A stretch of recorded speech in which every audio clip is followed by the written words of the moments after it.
Good evening बच्चों, कैसे हो आप सभी।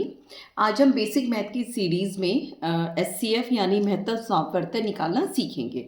जब हम आगे सवाल कर रहे होते हैं या कोई कंपटीशन का देते हैं तो वहाँ पे हमारा एचसीएफ यानी महत्तम सामर्थ्य निकालना बहुत ज़रूरी भी हो जाता है और हमें चाहिए होता है। तो इसके निकालने के 4 तरीके होते हैं, जो हम चारों तरीके आज पढ़ेंगे और मैं आपको बताऊंगी कौन सा तरीका हम शॉर्टकट में यूज़ कर सकते हैं, कब हमें कौन सी विधि ज़्यादा इस्तेमाल होती है। सबसे पहले गुणनखंड विधि होती है, ये बेसिकली जिसको हम ट्रेडिशनल मेथड भी कहते हैं। इससे आपके जो एचसीएफ है महत्तम सामर्थ्य है वो उसका पीछे समझ में आएगा कि ये है क्या चीज़। ये हमारे कॉन्सेप्ट क्लियर करने के लिए होता है गुणनखंड विधि। दूसरी होती है अभाज्य गुणनखंड विधि। तीसरी होती है भाग विधि, जनरली हम भाग विधि का इस्तेमाल करते हैं। और चौथी होती है हमारी शॉर्टकट विधि। शॉर्टकट विधि जब इस्तेमाल करते हैं जब छोटे नंबर हो। तो चलिए आज हम उसी के बारे में हम अपना टॉपिक स्टार्ट करते हैं और चारों विधियों से हम 2-2 क्वेश्चन सॉल्व करना स्टार्ट करते हैं। पहली हमारी ट्रेडिशनल विधि जिसको हम गुणनखंड विधि भी कहते हैं। इसमें हम 2 सवालों को हल करेंगे। इसमें क्या होता है, हम जैसा नाम से दिखा रहे हैं हमें इसके गुणनखंड बनाने हैं। गुणनखंड एक तो होते हैं अभाज्य गुणनखंड, जैसे हम लाइन लगा के बनाते हैं, वो हम अगली विधि में करेंगे। एक है कि उसके क्या क्या गुणनखंड होंगे, इसका मैं तरीका बताती हूँ, बहुत आसान होता है। मान लो आपको 27 के गुणनखंड निकालने हैं, ठीक है। तो सबसे पहले हम 1 से इसको भाग करेंगे। एक बीच में आप लाइन छोड़ दो, थोड़ा दूर जाके लिख दो 27, यानी जितने पर वो भाग हो रहा है हम साथ के साथ वो लिखते चलेंगे। इससे हमारा गुणनखंड बहुत जल्दी निकल जाता है। 1 2 क्योंकि विषय में 2 से जाएगा नहीं, 3 से जाएगा। 3 कितने पर होते हैं, 3 निम्मा 27, निम्मे 27 होते हैं। हाथ के हमें 9 लिख दिया। हमें कब तक भरना है, जब तक बीच में आके, अब पहले जैसे 27 बहुत ज़्यादा दिख रहा था, अब हमें गुणनखंड क्या दिखने हैं, सिर्फ 3 और 9 के बीच में कोई और भी है जो इसको भाग करता हो। 4 नहीं करेगा, 5 नहीं करेगा, 6 नहीं करेगा, 7 8 नहीं करेगा, बस ये 4 ही इसके गुणनखंड है। फिर दोबारा और आगे करते हैं, मान लो हम 18 करते हैं, यानी 1 से अगर हम भाग देंगे तो कितने पर जाएगा, 18 पे जाएगा। फिर 2 से भाग दिया, 2 कितने पर जाता है, 2 निम्मा 18 पे जाता है। आगे पीछे हम बराबर भरते चलते हैं इसको। 3 से भाग देते कितने पर जाता है, 3 छिका 18। 4 भाग नहीं देगा, 5 भाग नहीं देगा, 6 के आगे हम ऑलरेडी लिख चुके हैं। ये हमारा तरीका होता है किसी भी चीज़ का गुणनखंड निकालने का। ये ऐसे जल्दी निकल जाएगा। मान लो अब हम 36 देखते हैं। 36 में क्या होगा, जैसे 1 से भाग दिया हमारा 36 जा रहा है, 2 से भाग किया, 2 18 36 होते हैं, यानी 18 दूनी 36, हमने 2 भी लिखा 18 भी लिखा। फिर 3 से भाग दिया, 3 कितने पर करेगा, 3 एकम 1, 3 दूनी 6, 12 पे गया। क्या इसको 4 भाग दे रहे हैं, हाँ 4 निमा 36 होता है। अब 5 नहीं करेगा, 6 6 6 36, यानी 6 तक हम आगे पीछे कवर करके आ गए। तो ये हमारा गुणनखंड निकालने का तरीका होता है। अब हमें क्या निकालना है, एचसीएफ यानी महत्तम समापवर्तय। महत्तम का अंतर बड़े से बड़ा, ठीक है। बड़े से बड़ी वो संख्या जो तीनों को भाग दे, ठीक है। इसमें हम देखेंगे जो हमारा एक संख्या में जो सबसे, जैसे इसमें बड़ी से बड़ी संख्या मतलब कि आप बड़े से स्टार्ट करो, 36 इसमें नहीं है, 27 औरों में नहीं है, 18 नहीं है, यहाँ पर है लेकिन यहाँ पर नहीं है। हमें वो ढूंढना है जो हमारा सबसे बड़ी संख्या जो तीनों के अंदर है। 18 के बाद 18 इसमें नहीं है। फिर हमने 12 देखते हैं, इन दोनों में नहीं है। 9 जो है यहाँ पर भी है, यहाँ पर भी है, यहाँ पर भी है। तो इसका जो महत्तम समापवर्तय यानी एचसीएफ होगा हमारा, जो वो क्या होगा, 9 होगा। ऐसी बड़ी से बड़ी गुणनखंड जो तीनों के बीच में आ जाए, ये हमारा हाईएस्ट कॉमन फैक्टर। कॉमन का मतलब जो तीनों में हो, हाईएस्ट का मतलब बड़े से बड़ा, फैक्टर जो इसका हम फैक्टर्स निकाल रहे हैं। इसी तरह महत्तम जो बड़े से बड़ा हो, एलसीएम में लघुत्तम था, इसमें महत्तम समापवर्तय जो उसके बड़े से बड़े गुणनखंड हो, ठीक है। अब जैसे हम दूसरा सवाल करते हैं, दूसरा 8 की, जैसे अब हम गुणनखंड बनाएंगे। 8 की गुणनखंड बनाएंगे, कैसे जाएगा, 1 1 अट्ठे 8, ठीक है। 2 से भाग कर है, हाँ बिल्कुल कर है, 2 चौके 8। 3 नहीं करेगा, 4 हमने ऑलरेडी ले लिया, तो इसके 4 ही गुणनखंड बनेंगे। जब हम 12 की गुणनखंड बनाते हैं, 1 और ये 12 पर भी भाग जा रहा है। फिर हम 2 से कर रहे हैं, 2 छिक्का 12 जा रहा है, ठीक है। 3 पे किया, 3 चौके 12, अब सारी संख्याएं हमारी आगे, देखो कितनी जल्दी जल्दी गुणनखंड निकल रहा है। कहीं पर भी गुणनखंड पूरा निकालना हो तो यही टेक्निक हमारे काम आती है। फिर हम 6 की बात करते हैं, कैसे करेंगे? एक एक छिक्का 6, 2 तिया 6, हो गए सारे के सारे गुणनखंड। जब हम बात करते हैं हमारा 4 की, 4 में 1 4 और 2 दूनी 4, ये हमारे गुणनखंड होंगे। अब हम इसका एचसीएफ यानी महत्तम समापवर्तक निकालते हैं, जो ऐसा फैक्टर जो इन सब में सबसे बड़ा हो। जैसे 12 औरों में नहीं है, 8 नहीं है, 6 इन 2 में है, 4 इसमें इसमें इसमें, लेकिन 4 यहाँ नहीं है तो हम 4 भी नहीं ले सकते।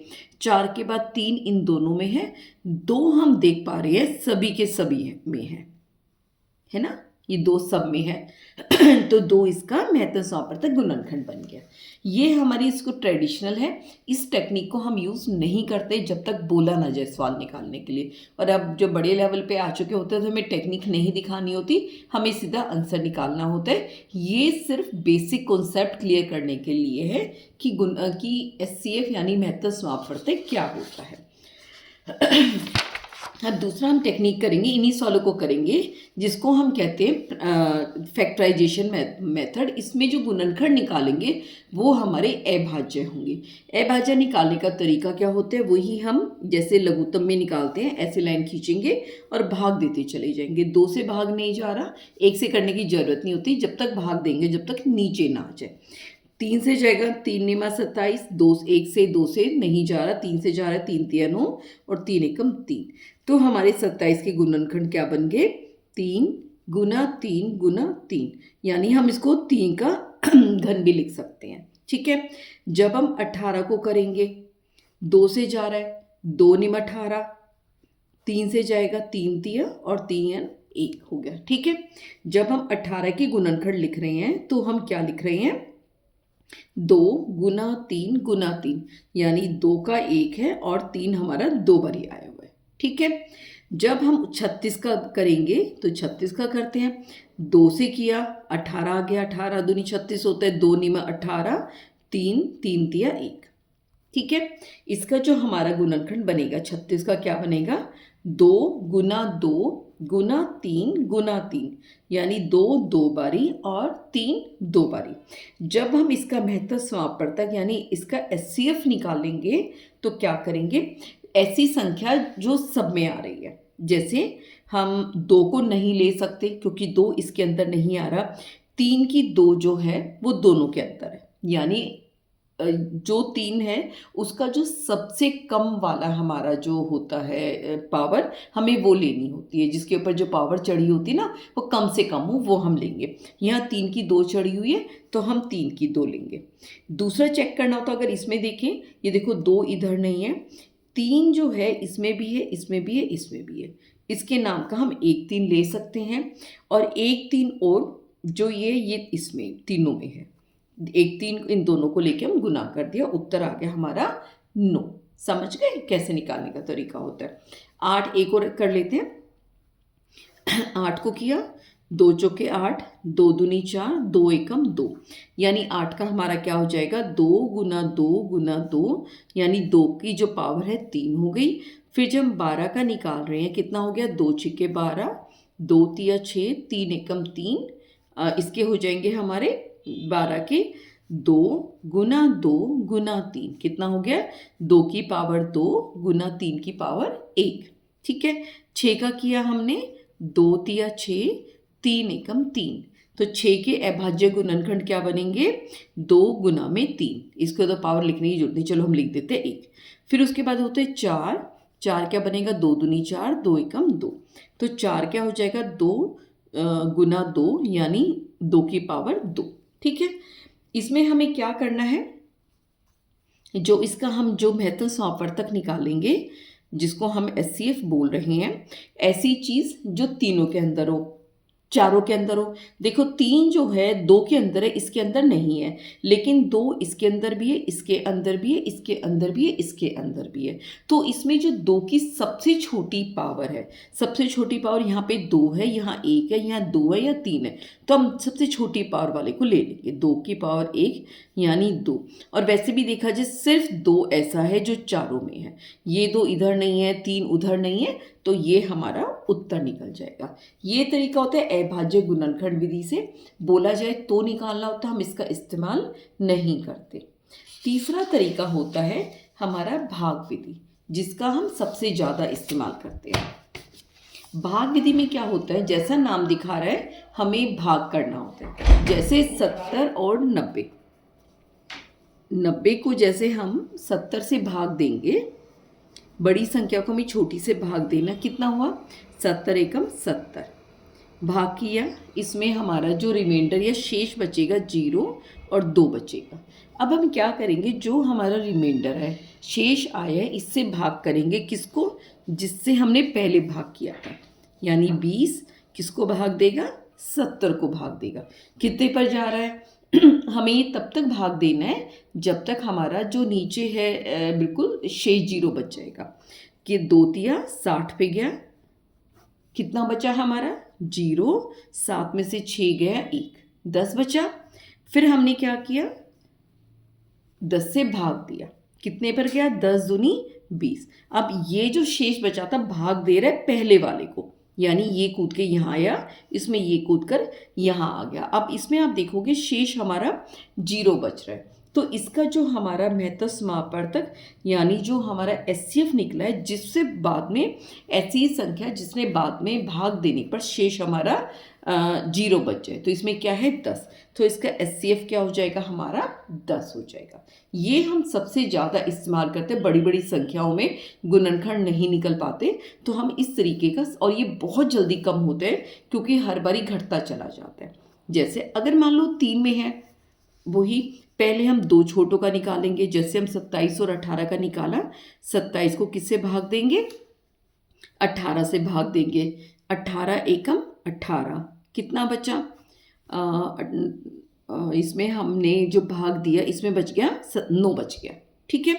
अब क्या कर रहे हैं, 9 जो है वो भाग देगा किसको, जिससे हमने पहले भाग दिया था। अब ये अंदर चला जाएगा, कितना हो जाएगा 9 दूनी 18, यानी इन 18, 27 और 18 का जो हमारा जो एचसीएफ महत्तम समापवर्तक 9 आया है।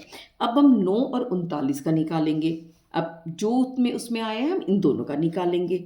9 से भाग किया, 9 चौक 36, ठीक है, घटा किया, 9 में से 6 गया, 3 बचा। अब अंदर क्या जाएगा, जो जिससे हम पहले भाग दे रहे थे अंदर वो चला जाएगा, कितने पर जा रहा है 3 तिया 9, तो यानी जिसने सबसे आखिर में भाग दिया वो हमारा तीनों का हमारा एचसीएफ यानी महत्तम समापवर्तक हो जाएगा 3। ये डिवीजन जो मेथड है हम ज़्यादातर यही इस्तेमाल करते हैं, शॉर्टकट हम इस्तेमाल करते हैं छोटी संख्याओं के लिए, और बड़ी संख्याओं के लिए हम ये वाला मेथड यूज़ करते हैं, और इससे बहुत जल्दी महत्तम समापवर्तक निकल जाता है। अब हम चौथा करेंगे शॉर्टकट विधि। शॉर्टकट विधि कब इस्तेमाल करते हैं, जब आपका जो नंबर है, जो नंबर्स दे रखे हैं वो 100 से कम हो, ठीक है, जो नंबर जो है जिनका हमें एचसीएफ निकालना है वो 100 से कम होना चाहिए। कैसे करेंगे, जैसे 3 नंबर है, इनका हमें एचसीएफ निकालना है, ठीक है, ये हिट एंड ट्रायल मेथड होता है। 27, 18, 36, हम सबसे छोटी संख्या लेंगे। छोटी संख्या देखो 27, 18, 36 में 2 है, ये आपको क्योंकि रफ में निकालोगे, शॉर्टकट मेथड है, तो हम क्या करेंगे फटाफट 2 इसके गुणनखंड बनाएंगे। 1 से भाग दिया, कितना आ गया 18। हम बड़ी संख्या उठाएंगे, क्या 18 इसको भाग दे रहा है, नहीं दे पा रहा। फिर हम क्या करेंगे, नेक्स्ट गुणनखंड का जोड़ा उठाएंगे। 18 किससे भाग हो रहा है 2, 1 के बाद 2 आ गया, 2 नी में 18। बड़ी संख्या उठाएंगे तो 9 इसको भाग दे रहा है, हाँ दे रहा है, 9 तिया 27, इसको चेक करने की ज़रूरत नहीं होती, इसको भाग दे रहा है, 9 चौके 36, तो यानी इसका जो एचसीएफ है, जो महत्तम समापवर्तक है, इसका हो गया हमारा 9। ये जब हम कंपटीशन एग्जाम्स वगैरह देते हैं ना, जॉब वगैरह के लिए, सीजीएल, इन सब के लिए, तो वहाँ पर ये बहुत टेक्निक यूज़ होती है कि हम फटाफट, क्योंकि हमारे पास गुणनखंड निकालने 1 मिनट में 1 सवाल करना होता है, तो हम फटाफट ये टेक्निक, अभी तो आपको फिर भी लिखना पड़ा हुआ है, अब मन में करने लग जाओगे अगर इसकी प्रैक्टिस बहुत ज़्यादा हो जाती है तो। अब ये नंबर है, ये तीनों भी 100 से छोटे हैं, और इसमें सबसे छोटी संख्या हमारी 24 है। पहले हम क्या करेंगे, 1 और 24, ठीक है, 24 इसको भाग नहीं दे रहा, आगे हम जाएंगे नहीं। फिर हम क्या करेंगे, अगले 1 के बाद 2, 12 आया, 12 ने इसको चेक किया, 12 24 12 36 12 चौक 48, 12 इसको भाग नहीं दे रहा, हम आगे नहीं चेक करेंगे। 3 का किया, कितने पर जा रहा है, 3 8 24, ये 8 इसमें तो इसमें 30 को नहीं जा रहा, ये 8 16 8 चौक 32, 30 पर नहीं जा रहा, हम चेक नहीं करेंगे। ठीक है, 4 पर, 4 से किया, 4 6 24 होता है। अगला हम सिर्फ 24 के पेयर बना रहे हैं। एक पेयर ये बना, एक जोड़ा ये बना, 24 एकम 24, 12 दूनी 24, 8 तिया 24, 4 6 24, 6 इसको भाग दे रहा है, 6 6 36, 6 7 42, ये 7 पर भाग दे रहा है, इसको भाग दे रहा है, हाँ 5 पे दे रहा है, 6 पंजे 30। तो इसका जो SCF है हमारा महत्तम स्वापवर्तक कितना निकल गया, इसका हमारा जो भाग दे रहा है फाइनली बड़ी वाली संख्या 6। ठीक है, इस तरह हम इनके निकाल, आखिर में आता था 1 भी बच जाता है, फिर हम उल्टा भी करना स्टार्ट कर देते हैं। ये हमारा शॉर्टकट तरीका होता है, धीरे धीरे मन में होने लग जाता है। आपको आज की वीडियो कैसी लगी मुझे कमेंट करके ज़रूर बताना, बहुत अच्छा लगेगा। तब तक अपना ध्यान रखिए, टेक केयर।